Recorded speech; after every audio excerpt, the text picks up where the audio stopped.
One, and we are recording and we are streaming onto Rumble on Tuesday, July 8th, 2025 at 3:09 p.m. Eastern Time with Mr. Ian Burlingame, who was on with me yesterday, and we are both still wearing the same shirts like Disgusting Pigs. And Mr. Mike Adams is on here with a nice sports jacket and a dress shirt, so he clearly he's already taken authority as the more well-dressed, well-groomed man. This is kind of like prison, walking in and killing someone the first day. You show up dressed better, it's your show. But for everybody listening, you can go in the description, you can find both their Twitters. You can go to Brighteon, which is where all of my podcasts are hosted, Mike's website, and then Brighteon.ai, which is your free AI. And kind of talking about that just from what we were just joking about, Epstein.ai, like what is truth in this world? Right? I mean, truly, I mean it because it's a joke, but it's also not a joke that it depends what answer you get on what AI you use. And it's like, well, that's not. I don't ask Grok what gravity is, or it's that depends on which planet you're on. So, it certain things just need to be like, what is the atomic weight of lithium? And if you go to different things for different answers, and not only that, but you can go to different ones and you know which answer can be shaped. Well, then those aren't answers at all. That's something trying to please you. Either your own ego reflected through the AI, or it's a nefarious attempt by the AI to flatter you. But that's not D- truth. That's Digital not truth. stripper. Digital stripper. So, Mike, could you kind of tell everyone like what Brighteon.ai is like and why it is different from say Grok or ChatGPT? Yeah, absolutely. And thanks for having me on your show. This Yes, is sir. going to be loads of fun. Thrilled to Yes, sir. join you both. Yes, sir. So we are, we've spent about 20 months building this AI system, and so it's at Brighteon.ai, free to use, completely free, no ads, non-commercial.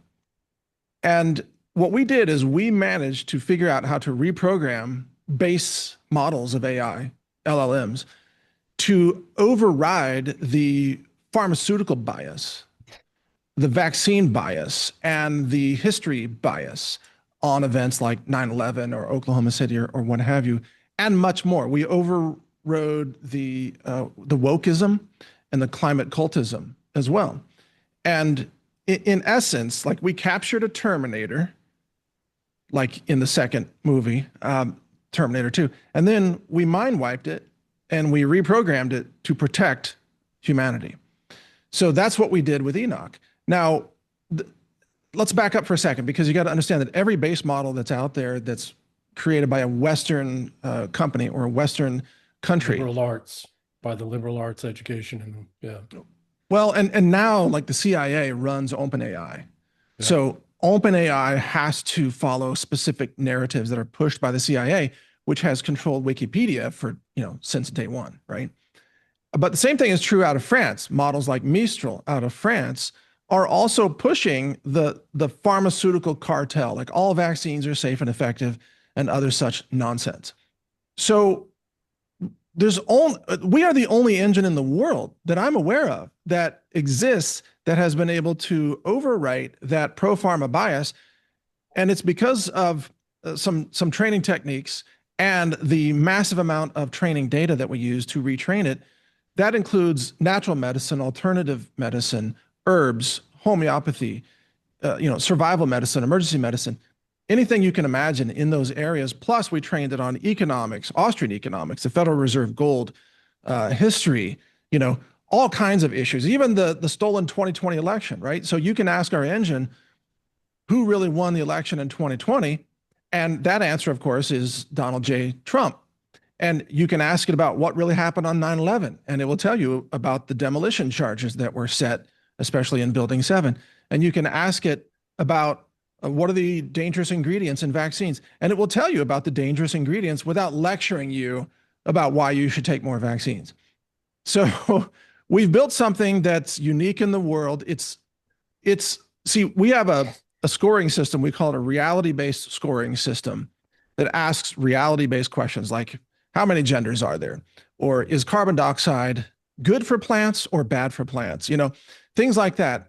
And out of those 100 questions, we currently achieve 87 out of 100 on our engine whereas ChatGPT gets like 12 Uh, and Grok gets like 18 or maybe 20 on a good day.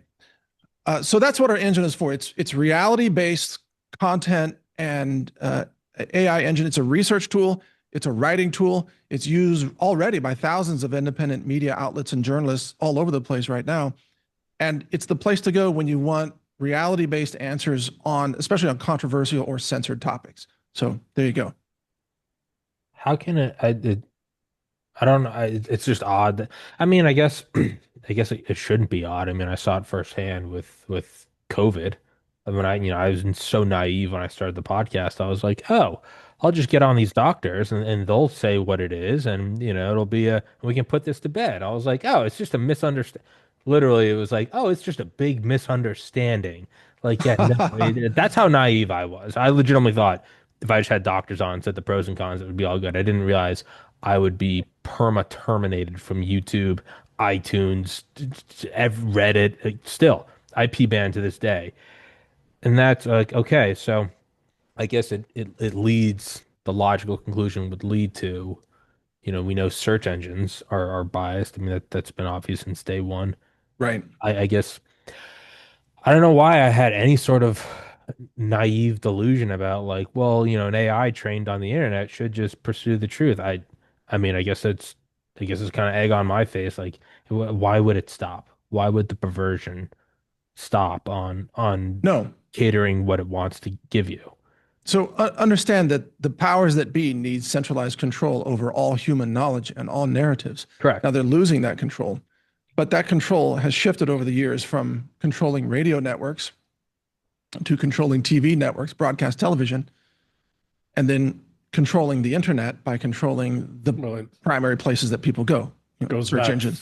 500 years, almost 600 years. Control of Absolutely. Printing, right? So the Absolutely. printing press was the first attempt at mass control of the information space.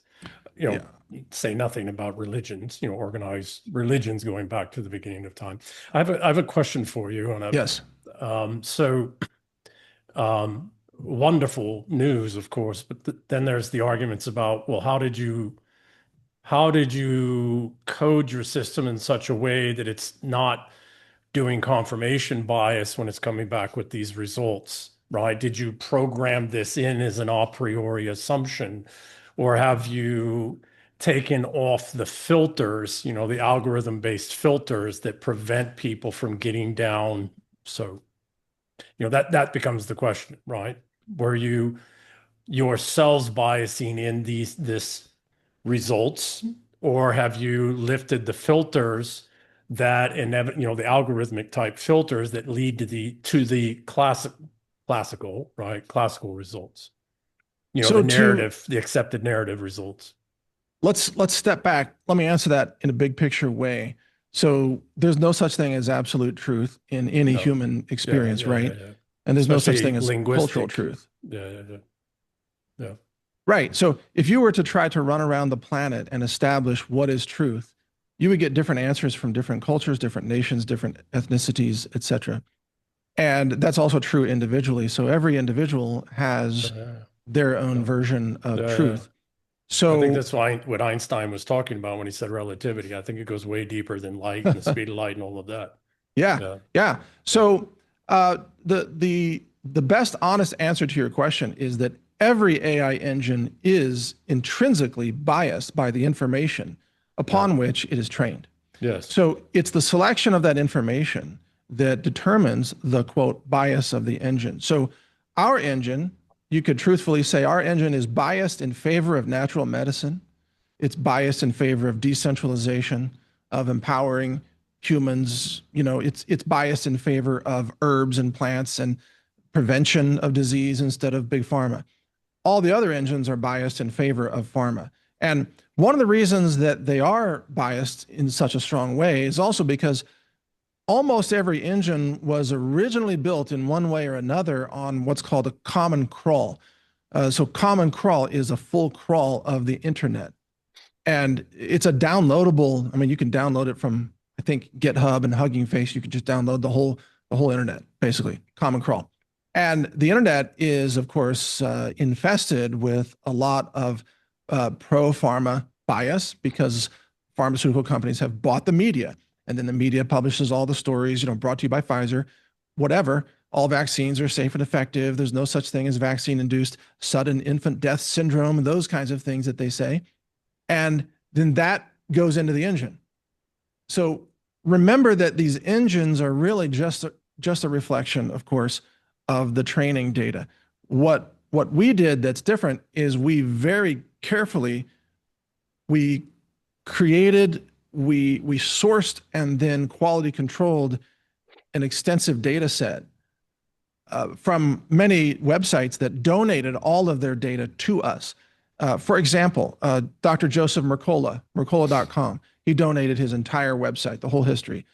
Sayer G, Green Med Info. The Truth About Cancer, Ty and Charlene Bollinger. Every transcript of every interview and every special they ever did is included as part of the training data. The Alliance for Natural Health, ANH, USA. Children's Health Defense, CHD, founded by RFK Jr., right? So we have all their website into our system, plus our sites, naturalnews.com, et cetera. And then that became, with a lot of other material and transcripts, that became the basis on which we are training. So there's no such thing as unbiased. It's really a question of choosing alignment with your worldview. And we're the only engine that happens to be aligned with the worldview that resonates with people who believe in nutrition and natural medicine. So that's the answer. Okay. So I don't know. You and I have never spoken before, so that's right. We don't really know one another. We've never even messaged back and forth. So I did my doctoral studies in computational engineering and AI engines, LLM, sentiment analysis specifically is mostly what I was focused on. Oh, great. Data brokerage systems, how information moves around. I did it not for any of this at the time. I did it because I was looking to build an algorithmic high frequency trading engine. And I wanted to understand the back-end data systems. Some brain injuries derailed me there. I never finished my dissertation. I probably will go back and do it at some point. And that got me into the healthcare space. And that's what I do now with the National Foundation for Integrative Medicine. So cool. Overlap stuff there. So the question, I just as a little bit of a background. So the question would become one of, from what you've articulated, what would leap out to me is that you've opened up your LLM to a larger data set that includes sources that are not allowed in these other data sets. Now you can find them, but they're not part of the regular training set. That's correct? That is absolutely true. And there's more to that story, but go ahead with the rest of your. Well, that was, really, so it's one thing to open up to other data sets and other valenced information, right? But information that's been valued by certain credentialed individuals in certain ways that then can allow a search and a prompt to have a broader spectrum from which to look at things. Have you, and then there's other ways to tweak, the weighting and the valence of sources and the validity of sources, the confidence levels, really, right? Mathematically, it's confidence levels of the value of the source, et cetera. So have you tweaked any of the value of the data source algorithms, or have you just mostly opened up to a broader data set that allows a much broader, on the back end, when the prompt, when the algorithms are doing their work, they actually have more data to look at, more information to look at with which to come up with a response? So we've gone much deeper under the hood than that. So what we do is we take base models, and then we have a method to light up their neural networks when we prompt them with a specific question. So what we can do is we can issue a prompt to an existing off-the-shelf model and a prompt about vaccines. And then we can actually monitor the vector nodes that light up in answering the question about vaccines. From that, we can calculate the signal to noise ratio of those nodes responsible for answering that question. Then we can create a targeted re-weighting algorithm to specifically target those nodes. And so then we retrain the base model. So this isn't just like adding a RAG layer on top of a model. We are retraining the base model. And then, so we open up the base model to a reweighting algorithm that takes obviously a tremendous amount of, processing power, et cetera. You know how these things go. And the end result is that we have then a base model that is unique in the world. And currently that base model is what's powering Enoch, in addition to some external data as well. So it's got a couple of layers, but we're actually releasing open source the reprogrammed base models also. That's coming up in the next couple of weeks on Hugging Face, or you'll be able to download it from Brighteon.ai, and you'll be able to download either 8-bit or 4-bit GGUF files, and you can run them on inference software on your own system. So that's the pure decentralization that we're really interested in, is giving people tools that they can run locally and conduct their own inference. Now, the thing is that those standalone redistributable models, the GGUF files, are not as well aligned as what we have hosted in our own data center, because we've been able to do a lot of additional, tweaking at inference time and things like that. But it's like 50% aligned right now with what we consider to be our worldview about nutrition and natural health. And it's interesting that you've done work in sentiment analysis, because we did the same thing. Our data prep pipeline it's a massive sentiment analysis engine where we source text from, tens of thousands of different sources, and we actually analyze them with the sentiment analysis score using AI engines in order to see how closely they match our worldview and how strongly they contradict ChatGPT. So we've actually found that we can use ChatGPT as a measure of the wrong answer.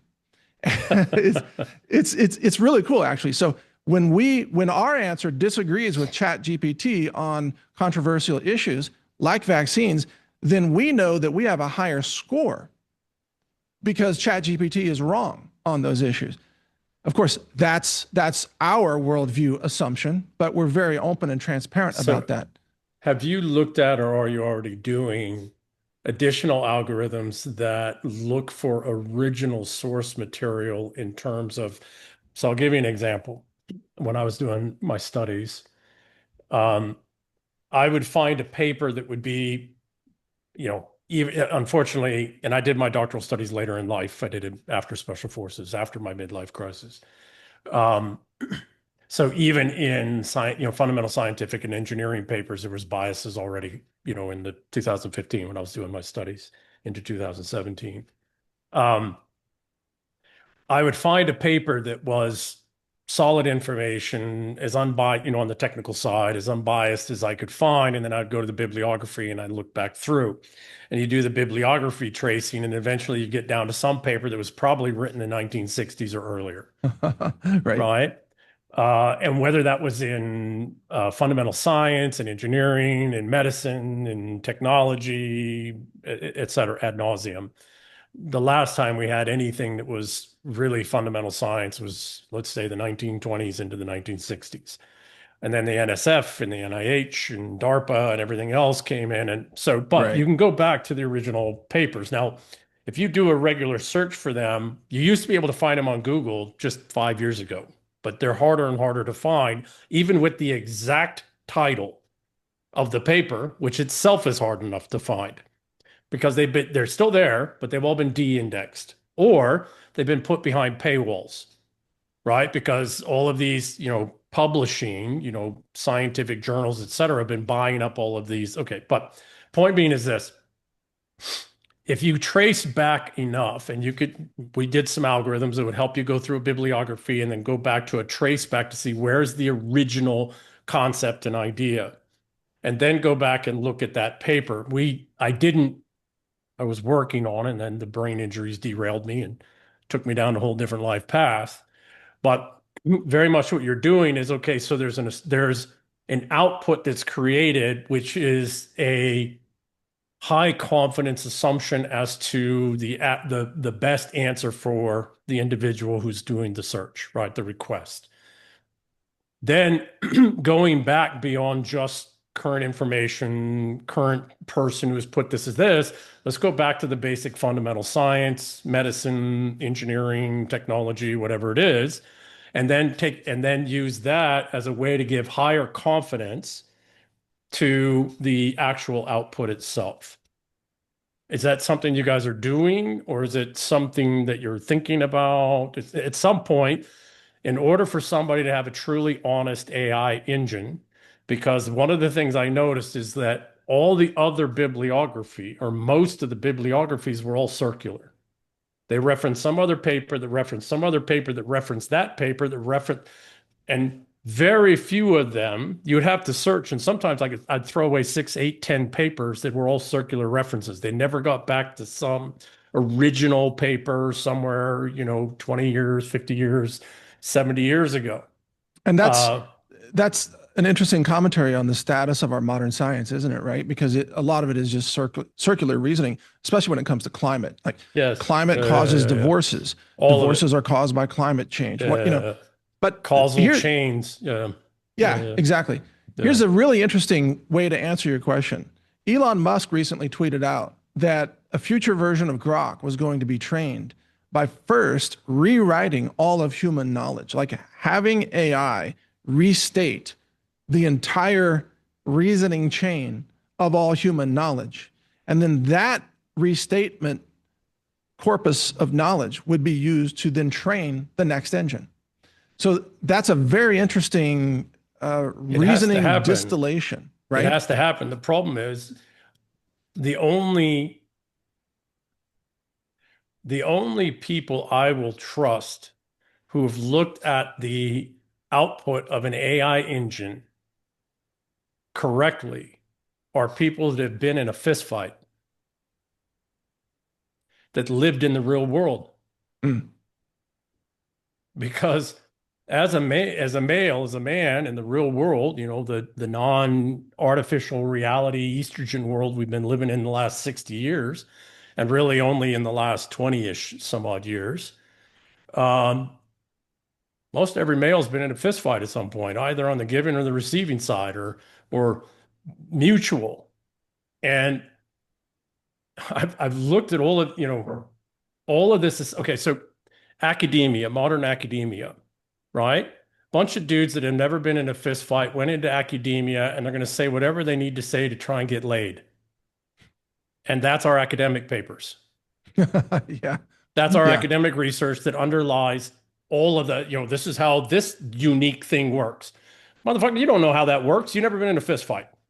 You've never had to actually really compete for resources for a woman, for et cetera, right? Right. Right. For the respect of strong and this isn't just men, by the way. This is women as well, right? But I'm a man, so I can only speak for men, right? I'm not going to speak for women.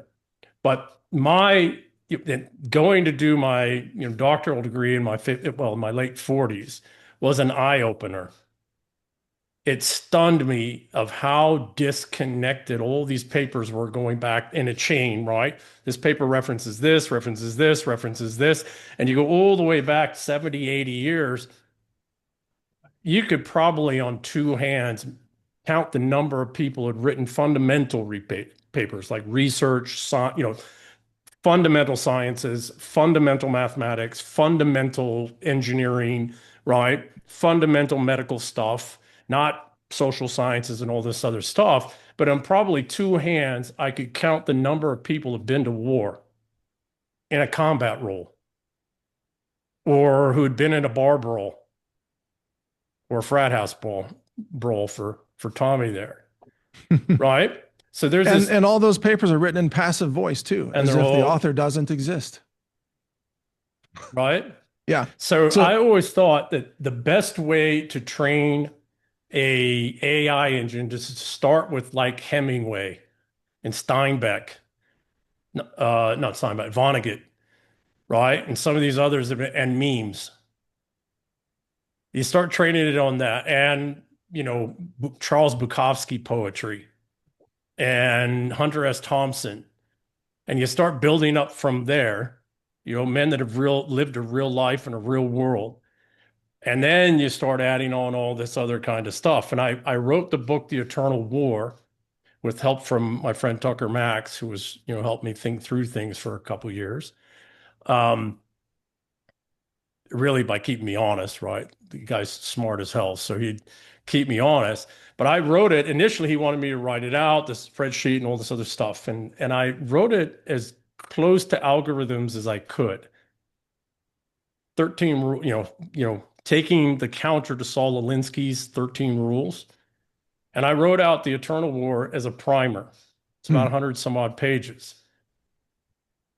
If I was to be training an AI to look for deception, to look for the way in which linguistic warfare is waged, I would train it on this book, The Eternal War. Because otherwise, what are we dealing with? We're dealing with the assumptions of assumptions of assumptions of people that have never lived in the real world. And some of those assumptions might prove out to be fairly successful under certain conditions, but not actual reality themselves. So I love where you're going with this, and let me try to answer some of that by saying that our current model is not a reasoning model, but next year we'll be releasing reasoning models, versions of Enoch, and understand that, see, we have to use off-the-shelf base models as a starting point because we don't have the budgets and the compute, right, to build our own base models. Not yet. But maybe in a couple of years, we will be able to do that ourselves. You don't need That'll to. be interesting. You don't need to, because you can use, all right, so there's a website, I can't remember the name of it, but it's a website that attracts psychopaths and sociopaths specifically.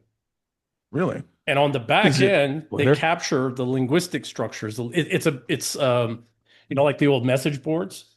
Yeah. And it was a honeypot for psychopaths and sociopaths. Is it called Reddit? I was about to say, yeah. Is it more politics? Sorry, I just had to throw that in there. No, fuck Reddit. Thank you. Yeah, so maybe in a way, but on the back end, there was researchers, and what they were doing is they were capturing the linguistic structures and models and patterns and syncopation, et cetera, of psychopaths and sociopaths. And they have a linguistic structure. There's papers on this that are actually fairly well done. They're also buried. So one of the things you can do is you can go back to this so it's not necessary for us to recreate all this extraordinary amount of training data and all these corpuses and all these types of things. It is possible for us, the same as we do as human beings, right? As we go through life and as we mature and become more jaded and lose more hair, right? Not Mike. Yeah, he hasn't lost any of his. He's trucking. Come on, we all age. We all age. Yeah. Except Mike. But point being is that we don't need to go back and recreate all of this extraordinary amount of stuff. What we can do is come in with certain sets of algorithms that help us realize, okay, that this string is deception. This paper, this article, this comment is deception, and here's how it's deception, because we can recognize that linguistically alone. That's interesting. Yeah, Mike, sorry to interrupt you. Mike, go back to there's not a reasoning model now, but there will be one next year. Go back into to what you're saying, because for the layman, like, I don't know what a reasoning model. To me, it's AI is AI. For the layman, could you explain what a reasoning model is and then continue on your train of thought? Yeah, sure. So sure, reasoning models have an internal dialogue in the way, simulating the way humans have an internal dialogue to step by step work through a solution to a problem. So a reasoning model, they tend to be very good at being able to work out, for example, word problems. And I do want to be clear that our model Enoch, even though it's clearly the best in the world on what I would say is answering reality-based questions, it's nowhere near as good as the other models when it comes to mathematics and word problems. And to what EM was saying, it's fascinating to see the way that the people who build AI models, who are very high level, mathematics people, machine learning experts, they build tests that they like. They are basically testing their own capabilities reflected through the AI engine. Yes. But all of their engines fail basic questions like how many genders are there, or carbon dioxide, or what happens when you keep printing money to infinity, things like that. They all fail these very basic questions, or how many children were killed by the COVID jab. They all fail. Every one of them. That I can give you 10 questions that every main engine will fail, right? But that our engine gets correct. But our engine doesn't do all this advanced mathematics. So if you want to ask an engine to calculate the number of seconds that it takes for a cylinder to freeze in the wind when the starting water volume is 1.7 liters and the temperature is 45 C, and then the outside wind speed is this much, and the temperature is that much, and the air density is that much, blah, blah, blah. You want to throw all that into an engine? Yeah, ChatGPT can do that for you very well. And probably even Grok and Anthropic and other engines as well. But that's not the world in which most people live, actually, right? That's not the world where people live. And Yeah. so there's an important part of this where we need to make AI engines useful to people other than math geeks and machine learning Well, geeks and other than just liberal writing arts. code. This is why I use Yeah, the term liberal arts, because the problem is that all of the, again, it gets back to people who haven't been in a fist fight, who are then the ones that are either providing the valence for the training data for structured learning, or who are providing the valence for the output of an engine to test the unstructured learning. But it's the same people who went to the same schools and the same education since they were little. There also tend to be, and there are some very few exceptions, but you don't find very many of these, vector machine or Boolean, you don't find many of these types of cognitive brained people who are also UFC fighters that's right. or former Green Berets or Navy, you know what I mean? Oh yeah. Go ahead, Oh, Tommy. yeah, yeah, Absolutely. I was gonna say, yeah, no, I started meaning to interrupt you. Yeah. Mike, continue the thought. I want to, because I'm locked in on what he's saying. Well, and yeah, and just EM doesn't know me very well, but I'll Yeah. mention, I I'm heavily trained in martial arts and firearms from, special forces guys for many years. I trained in jujitsu. I'm an accomplished long range rifle shooter, and so I'm one of those guys that can coexist in those worlds. I'm certainly not the math champion, right? But I can understand those concepts enough, Yeah. and also live in the real world. I live on a ranch. I've got animals that I take care Yeah. of, goats and Life. donkeys and chickens and Yeah. Yeah. and Yeah. and so on, right? So, and I grow some portion of my own food. And I feel like I'm one of those people that has a foot in both worlds. Yeah, I can talk, machine learning code. I can talk AI code. I can write code. I've been writing code, for 30 years. And now I write in Python. And now I use AI to help me write Python code. But also I live in the real world. So I'm not, I haven't like lost my humanity into these abstracts that often define, PhDs, Yeah. as, Well, as this you well wasn't know. directed at you either, by the way. I Yeah, I didn't know. I mean that. totally Yeah. get Yeah. that. Yeah. Yeah. I just want to share my background with you. Yeah. So, because see, I built this engine to be really, really practical for people who want to live more off grid. Somebody who wants to put up a solar array and they have a question: how do I connect the charge controller to the solar panels? You can ask our AI engine that question. In fact, it was trained on such a massive volume of knowledge that has gone off copyright. So we're talking about knowledge. I mean, US Army manuals from the 1950s, survival PDFs, like hundreds of thousands of them that have been published, how to grow food, how to store food, how to build a root cellar, all these kinds of things. We've trained extensively on that to make it practical so that when people, and this is why we will be releasing the model for people to download and run locally, because if it all hits the fan and there's whatever, World War III, nuclear war, cyber attack, power grid collapse, whatever, I want people to be able to be on their survival ranch and to just have a laptop, pull it up and say, how do I construct an H brace for Yeah. a fence that will actually survive goats leaning on it? How do I build an H brace fence? Boom, it's going to tell you. How do I clean my Glock 19? Boom, it tells you step by Shoot step, break more. it down. These are the kinds of things that I have built this to be, is a practical hands-on engine that can help people survive and take care of their health and take care of their property and their liberty off grid. That's what But this engine's really all about. even without internet, yeah, if you have an iPad and a Yeah. Faraday bag, you whip it out and you can still get, whatever the lived experience of 500,000 people. And it's, yeah, no, that's Yeah. that kind of makes the apocalypse a little less bad. Yeah, and let me add something else that I think EM will be really fascinated to hear. So if you look at the entire corpus of human knowledge right now, all of it, everything that could be acquired in digital form, which is most books ever written and most science papers that have ever been published are available one way or another. The largest language representation in that body of knowledge is not English, but rather Chinese. And in the fields of science, especially when it comes to nutrition and phytochemistry, if you want the least biased and the most comprehensive corpus of scientific knowledge in those areas, it's all written in Mandarin, I mean, Chinese, right? So one of the things that we did, because my wife is from Taiwan, I speak Chinese, I don't read it, but she does, and my team reads Chinese. So we were able to acquire a massive collection of nutritional scientific studies that have been published in China, in the Chinese medical journals. So we use AI to translate those into English. And then we do a classification run on those to determine alignment with our worldview. Once we have that, then we have a corpus that we use for training, like I mentioned earlier, under the hood, reprogramming the weights of the vectors in the vector database for the AI base model. So to my knowledge, I don't think anybody else has done that.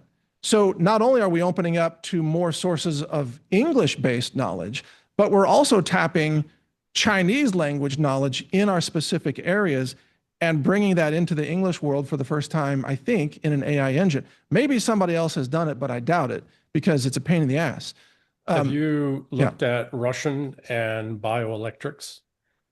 Well, Biophysics and bioelectrics, because the Russians, electrical engineering, Absolutely. Russians are the best in the world. Absolutely. And they also, because of whatever the hell his name was, the guy that was anti-biology, they actually went down the whole bioelectric, biophysics, medicine side of things.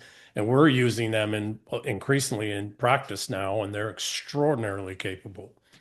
I'm very much aware of that, but no, we haven't done anything with Russian language, although we have acquired Russian language documents, but since we don't have internally any ability to read in Russian or Cyrillic alphabets, what have you, so no, we haven't done anything in that area.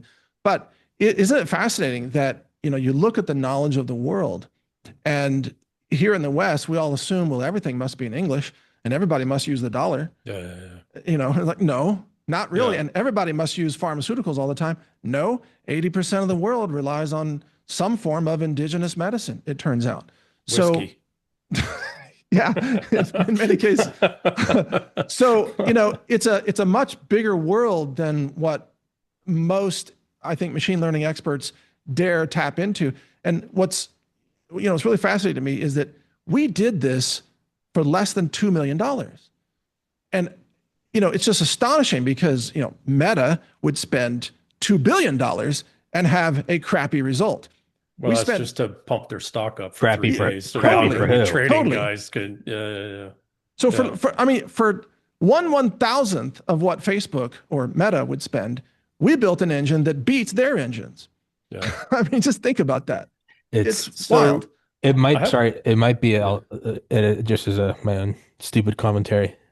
It's a crappy engine. Crappy for who? It depends on like what currency are we trading in? Like value for dollar, or are we trading in control of the narrative? Like you might not, Right. You know, so Right. they might look at it and go, yeah, 2 billion, yeah, it's crappy, but allows us to, you know, whatever, control social. Well, the crappy is part of the built-in features because they want it to be crappy. Yeah, it doesn't work. Right. Yeah, exactly. So I have another question. Have you trained it on mythology at all? Like Just- multicultural, multi-civilizational kind of mythology to give it that base of, you know, because what is mythology? Mythology is the old algorithms that have inherent error correction in them, and they survive across thousands of years. Not intentionally have we trained it on mythology, but there is a latent knowledge base in the base engine that's pretty comprehensive in that area that you can query. Outside of the areas of our focus, there are about 20 specific areas that we sought to train it on. Outside of those areas, you know, the quality is mostly just going to reflect the base model quality. And also, importantly, we have not yet trained it in languages other than English. So even though we brought other languages into English and then we've trained it in English, our intention is to then translate our entire corpus of knowledge into Espanol and German and Chinese, et cetera, and then have train a multilingual model with the techniques I described earlier in order to have good, solid, aligned answers in 20 plus languages. And that's coming. And as you know, EM, the a lot of this comes down to the cost of compute. And NVIDIA has teased the release of these new desktop workstations that are extraordinary. Like one machine that's the size of, well, like a desktop tower will replace an entire rack of servers, if not multiple racks. And it's also the energy density of the microchips that really matters. So Mhm.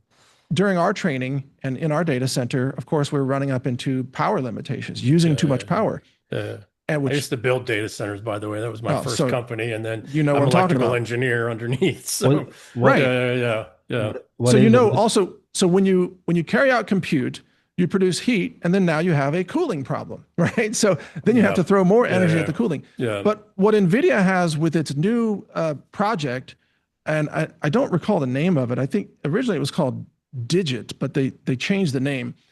I'll This look it up. replaces racks of servers with one 20 amp circuit of like 110 volt 20 amp circuit. So the computational or the power slash computational density is about to go up by orders of magnitude as soon as they ship those systems. When that happens, you're going to see, I believe, a lot of smaller organizations like mine and others that are going to be able to build and release more sort of homegrown grassroots base models and AI engines or alterations of engines. So the compute is the current bottleneck. It looks like they're calling it super GPU, which isn't very helpful. No, there's some. It's like, oh, Or- Spark. I think it's and Spark. Look then, up as soon as NVIDIA you said it, Spark. DGX Spark. Yeah. Yeah, that's it. D- So it's a Blackwell Grace architecture Blackwell system, super chip. and I think like one of those you can buy coming up for, let's say, 20 grand. Okay, so for 20 grand, I can have a system on my desk that replaces like $2 million of Okay. data servers. and and New Moore's law. yeah, Yeah, right. yeah, It's sort of like the economic implementation of Moore's law, right? yeah. And it's interesting that NVIDIA, Jensen Huang, who's Taiwanese, by the way, he says that NVIDIA is increasing compute density by 1 million times. I think he said every 6 years, something like that. So, think about where that goes and the fact that very soon you'll have sitting on your desk a computational machine where you can write a prompt that says, render a full movie that I want to watch that's kind of like Die Hard, but I want it to star these other stars and I want the dialogue to be more uplifting, but I want lots of explosions in it and this and that. And it'll say, okay, it'll write the script, it'll render the characters, it'll render the voices in real time as you're watching it. Well, So Hollywood's toast, by the way, when this happens. Hollywood's history, like what Well, there goes Blockbuster. the Epstein list. Yeah, Getting back to Epstein. I was gonna say Yeah. because Yeah. I'm mathematically challenged. Actually, I did do it, but so a million every 6 years, then that's an order of magnitude. That's 10x a year, whereas Moore's law is what 2x every Two. 1.5 years. So Yeah. like, what did you say Right. that? But what is the effective change? It's what is going up a million per 6 years? The Compute computational density. density Yeah. of the Energy. Yeah. yeah, Energy, space, So, etc. so Yeah. the is that a teraflops that are Yeah. capable. Yeah. is that a continuation of for again a knuckle dragger like me? Is that a continuation of Moore's law in like a different way, In a different track. Yes. but still Yeah. the ultimate, Yeah. whatever Yeah. Yeah. calculation per second per Moore's law is watt limited per. by silicon and how much, etching you can put in And and if how you get to the complex, smallest etc. thing, the next step is or make it more Now energy there's other ways to efficient. Now compute. it's You can do massive parallel on a chip and all kinds of but other it's still ways. ultimately You have energy efficiency in the way in which the semiconductor is produced, created and all of but that kind of but stuff. but so that wait but that's still then but that's 10x a year. That's a wild That's jump. huge. Yeah. That's That's Yeah. the huge. opposite of And everyone saying Moore's law is dead. This is Well, actually it is dead. Now we've moved on to another framework, but it's faster. but it's faster. Well, and it has higher the density word is the critical one. So Hollywood's toast, and like we Well, talked about yesterday, about, that being the narrative setting device of the power elite. Well, then that would, I would go back to like a meta $2 billion crappy, again, crappy for who? If it's controlling the narrative, then I would say that's a bargain basement cost for if you're in the intelligence community. You go, yeah, Hollywood's dead, but the thing that's going to replace Hollywood is okay. us. So this is Yeah, what got but us all together today, actually, talking with Stoli, right? Is as an unconventional warfare guy and a former analyst, both intel and investment analyst, um, and watching it happen live in my own, against my own humble little account on Twitter. I'm watching all of these little algorithm tricking devices that are coming in with individuals that are, either probably paid by NGOs or bots or a combination of both. And these little tips, these little tricks that they're doing to jump in and hijack a conversation, make a statement that then provide, create some kind of guilt by association, as we talked about yesterday, some interpretation of whatever I articulated is a complete logical fallacy ridden statement. However, that's now captured in the LLM. And then they'll immediately block, so you can't refute the statement, etc. And then you go do a search in Grok and you draw up, and these types of comments were just little, drive-by frickin' linguistic Little shooting, tags. right? They're there now and they're in the permanent record. And right. and this gets back to the book I wrote, The Eternal War, gets back to the psychopath, sociopath things, because when you see these word structures, I don't even need to go look at the account, right? See, it's got like 0 followers or 35 followers and etc. All I got to look at is the linguistic string and go, that's a bot. Whether it's a human NPC or it's a bot, that's a right. And what are they doing? They are specifically dirtying, and they're looking at certain keywords and certain conversations and certain individuals and certain narratives, and then they'll jump in there and throw this in here. Well, that's Tommy, back to the conversation you and I have been kind of carrying on now for several months. That's what the drunk bitch does at the bar to keep to get a fight going, Yeah. Yeah. right? Or to, just stir up trouble. Just spike And it and then cause friction and fog between But any once it's out there and once the algorithm, so that's the problem is the algorithms on the back don't have the sophistication, at least the ones that are out there now. And maybe yours, maybe you're building this in, but, you know, so that would be an effect. Sorry to interrupt. So that would be an yeah, effective way to destroy any sort of algorithm recommend. So let's say I want people to watch something like my channel, and people go, I like Tommy enough. He has on guests, and for I would like to think, yeah, let him have yeah, the free reign of it, and they go, I'd like that, and then. But imagine if a third or a fourth person could come into, the occasional podcast and be like, "Yo, fuck you, Mike," and then like dip out, and yeah, and you're yeah, like, yeah, "Tommy, why'd you say that?" I'm like, "I didn't say that." I'm like, "What are you talking?" And then we start correct. bantering. Well, now all of a sudden the algorithm goes, "Oh, you don't like Tommy's podcast. You love arguing. Here's some more stuff." And it's like, "Well, no, I was wanting to hear more about vaccines or Or even climate more change proper, or." Tommy said this when actually Tommy didn't say that at all. Some little thing jumped in, created an interpretation. Now the engine, the way in which the large language models work goes, well, that's a statement that's out there. Maybe it has truth because it was said. Again, Uh, back to the way in which the estrogens work, because the estrogens are linguistically based, right? Like I think the first sentence ever said in human history was said by a woman, and it was a lie. yeah, yeah, probably was. Right? What was the statement other than, I have no eat this idea. apple? Was it like take out the trash or Yeah, something? No, I no, don't no. This know. cave No, is no, no. fine. This cave is No, no, no. fine. Yeah. No, the fire's warm enough. No, it's Yeah. fine. Probably, yes, they're Some your dog kids. shit. Yeah, these are Yeah. your kids. No, no, no. I was looking forward to woolly mammoth again. No, it's Stop okay. writing on the cave walls, Stop damn it. kidding. Yeah, No, Yeah, do I some think dishes. exactly. Yeah. I think written Yeah. language is a good way to spend your time. So Yeah. So we not to pick on women, because Yeah, yeah, this is, yeah. it's a estrogens too late. thing, Too Yeah. male late. and It's female, already out right? there. But point being is that I'm it sorry. is I thought we just so completely easy just to spiked hijack my own thing. linguistic systems and structures because now it's in the record. Tommy, you've right? lost control of your show at No, this I was gonna point. no, I was gonna say no. It's so no, it's so funny that I was just bringing up about how like I'll try to have deep conversations and maybe people want that, and then like self-inflicted. I was like, yeah, and women are lying bitches. It's like that's on you, man. That is on. There was no bot that came. I'll own that one. I won't That I was won't on put that me. on, Fair yeah, enough. some snide drive-by. Fair, See, But now this to that point transcript is there, going to be picked up by AI engines, of course. yeah. correct. And Right. there's the lack of subtlety there because there was a very subtle statement, right? That wasn't Uh, a Not a real. sexist, misogynist, gender, you know what I mean? Yeah. So what is the sentiment analysis is going to pick up because the LLMs are trained by what? Liberal arts students, right? Yeah. And they're continually assessed by liberal, skinny jeans wearing people, right?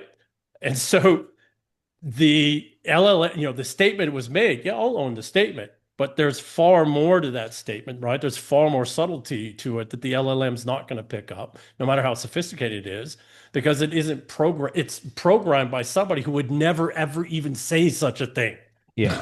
Yeah, it's yeah, Right. no, if you were to just if right? you were to AI scan any like transcript of my show, you would the AI would be like, "Oh, that's vulgar, that's this, that's that." And it's like real well, like that's part of the story. That's part of it was, Yeah, to yeah, any functioning person, you'd be like, "Oh, that was a joke." And a joke yeah, what? It loosens yeah, everybody up and it yeah. keeps the conversation flowing. Well, let's go even further beyond that. Maybe I had said something. We were in person, right? Or we knew each other, face to face, and I had said something offensive. You got up and punched me in the mouth for it, and maybe we got in a fist fight, and then we worked it out, and then we Yeah. sat down and we had a drink and we carried on the conversation.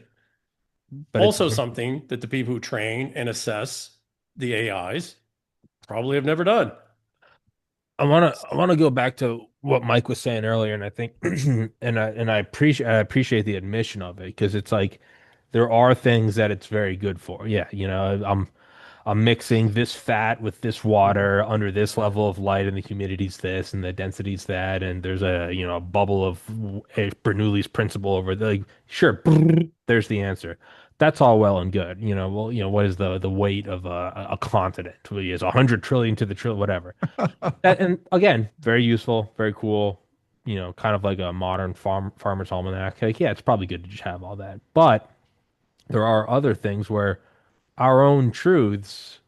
I mean, there is. I mocked it when I started the show, but it's when you start to say that, like, no, it is. You have to, but I guess the most honest way you can go about it is to say, well, like, this is our worldview, that this happened and this happened and this happened and that this is happening. Here is a model set on that. And to me, Well, that's Tommy, like the best pitch is, well, no, that you're coming out and going, and this is so there is no objective truth when it comes to human culture. This is what I think that is more honest and genuine than any of the other ones even attempt to do. let me Not to put kiss this your ass, out. This but is very important for people to understand. And I know EM, I believe he will agree with this. The actual best practice of prompting AI engines is to include your worldview in your prompt, but most people don't do that. So a well-formed prompt would say something like acting as a naturopathic physician with a strong Yeah, belief in yeah, natural medicine, yeah, etc. yeah, Then do the following, or yeah. summarize the following, write the following, whatever, compose the following. But people don't do that. So what's actually really funny about this is that humans are acting like robots to go to an AI engine and say, tell me what you think. The human, if you're not an NPC, should say to the AI engine, here's what I think. Now you elaborate on that, or you find it, or you solve it, you do whatever, but I'm going to push onto you, the AI engine, my worldview. That's actually the smart way to use AI engines, but that's not the way people use them. So absolutely, and this is a brilliant, brilliant statement, Mike. Um, the last 20 plus years, we've been having to get closer to machine-like behavior and thinking in order to engage with the machine. One thing LLMs have allowed us, except for ChatGPT, which everybody should just burn down, right? It's just so freaking um, uh, it really is like a high-end call girl. It'll tell you whatever you want if you ask her right and you pay her properly, right? Um, or you can get her anyway. Um, the uh, thing that has to happen now, very much what you're articulating, it's a brilliant statement, is that we now need to bring the machine to the human again. We spent the last 25 years getting closer to thinking like the machine in order to engage with it. But now, one thing that LLMs have given us is the ability to engage with the machine through language and linguistic constructs and structures and all these types of things. And we can talk to it. And I know, millennials mostly who do, they chit chat and talk with it and it learns, etc. But I, I fundamentally believe that this is something we need to do now is bring the machine to us, exactly as you said. And I do when I write prompts, I'm like, given these things as a priori assumptions, as fact, Uh, and I still run up against some things that'll hard, they're obviously hard coded in as narrative stuff that they're not going to allow, right?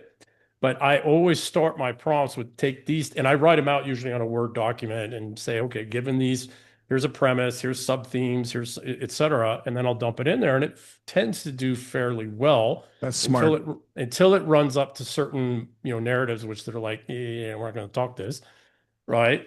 Right. Um, so I think that's a brilliant articulation. It's something I haven't articulated, but people do, and I do it myself just because I learned playing with it instinctively that I need to tell it ahead of time.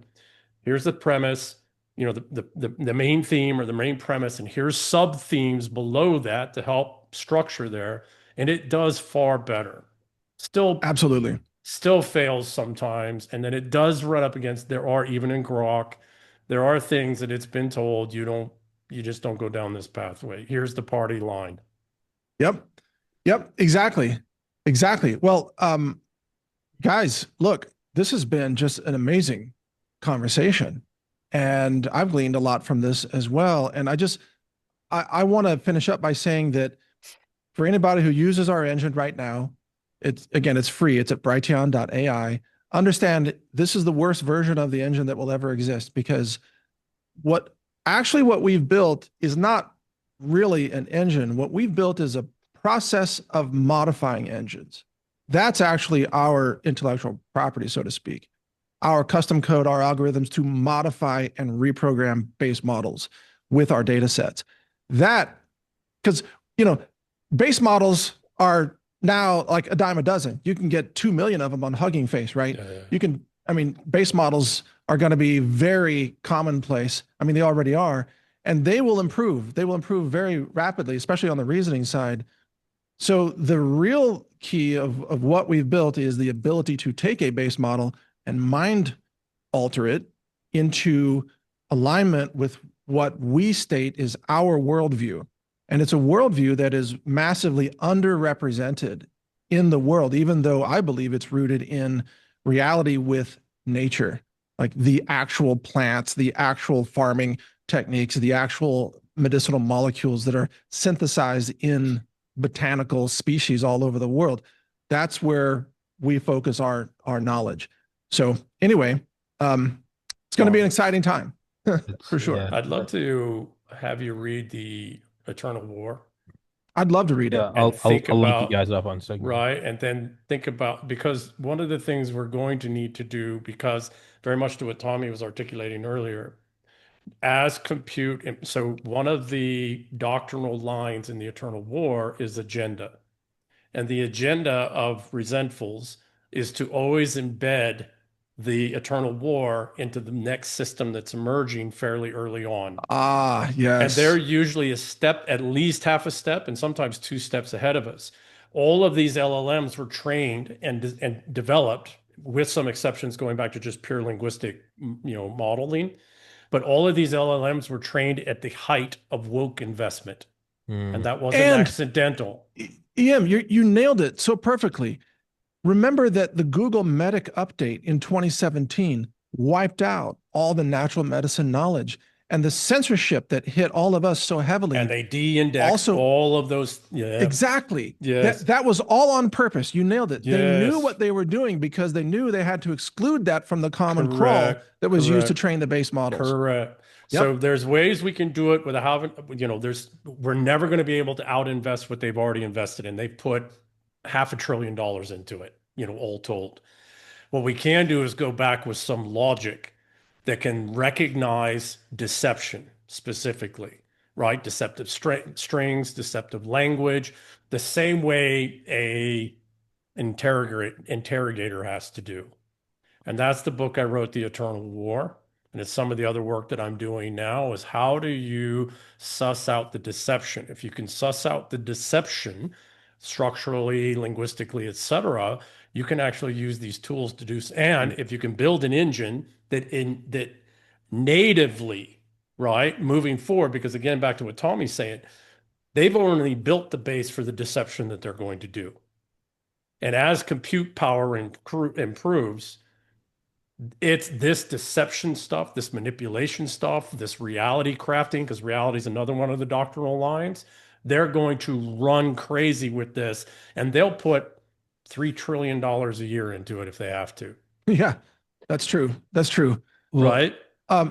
Gentlemen, I have yeah, to no, I know have you to gotta, wrap this up. yeah, I know you gotta run, so I was I gonna say, apologize. yeah, no, you're quite Yep. all right. We'll wrap it up. For everybody listening, please go in the description. You can find the links to both their Twitters, but in Brighteon.com, Brighteon.ai. Again, all of my podcasts are on there as well.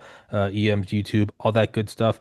I will put you both in touch after this, and thank you so much for doing it. And yeah, Mike, sorry we kept you over. I know No worries. I Thank keep you, people Tommy, for the hostage. invite. And No, EM, very absolutely. nice to meet you. Really Pleasure. intriguing conversation. Yeah, Please connect me so that I can get your absolutely. book. I'll do it right now. Okay. All Yeah, right. gentlemen, thank you both for your time. Yep. Thank you so much. That was awesome. Till next time. Thank you so much, Pleasure. guys. Thank you.